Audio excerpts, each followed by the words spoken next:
தம்பி தண்ணி குடுறா.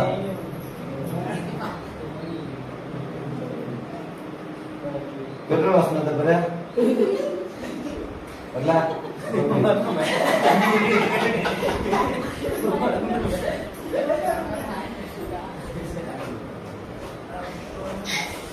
ஒரு மூணு வேணுமா? ஜூஸ் வேணுமா? வேணாமா?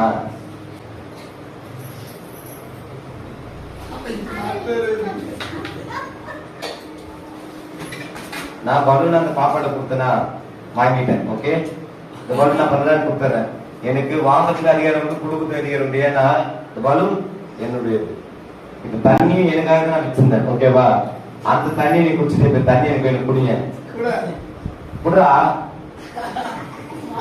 என்னடா இது தொகை இருக்கிற? ரைட், ஒண்ணு என்ன பண்ணு, இது வச்சு கைய.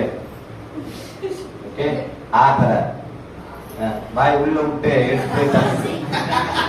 என்னடா என் சாப்பிட்டுல வந்துருமோ? என்ன சாப்பிட்ட? கல்ல இட்லி கொஞ்சம் கறி தான் சாப்பிட்டு தரமாட்டான் பொழுது. இப்ப எனக்கு தண்ணி வேணும். என்ன பண்ண போறேன்னா, என் வயிற்றுல இருக்க தண்ணி என்ன பண்ண போறேன், காது வழியா எடுக்க போறேன். நல்ல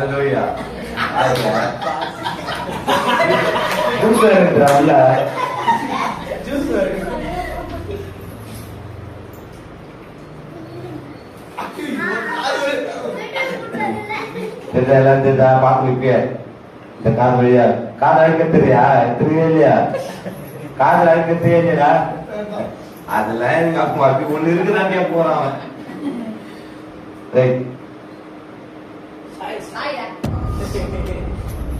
நல்லா நின்றுப்போம். இயேசு நாமத்தினால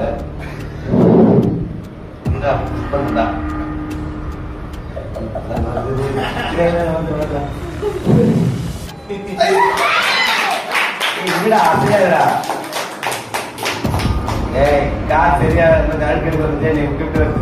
இதுக்காக கட்ட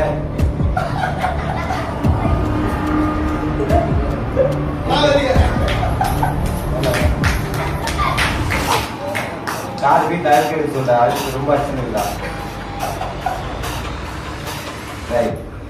பாருங்க, கடவுள் எவ்வளவு நல்லதுன்னு சொல்லிட்டு தண்ணி கூட அதோட வேலையை கரெக்டா பண்ணுதுங்க, செய்ய ஆரம்பிக்குது. ஒரு நாள் பூமியில இருக்க தண்ணி என்ன பண்ணுங்க, நீராவியா வானத்துக்கு எடுத்துக்கொள்ளப்படுது.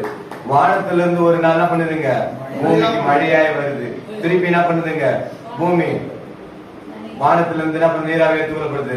வானத்துல இருந்து என்ன பண்ணுது, மழையாய் பூமிக்கு வருது. அதோட வேலை என்ன பண்ணுதுங்க, கரெக்டா செய்யுது. தண்ணியோட வேலை கரெக்டா செய்யுது. அந்த மனுஷனோட வேலையை நம்ம செய்ய மாட்டோம். ஹல்லேலூயா.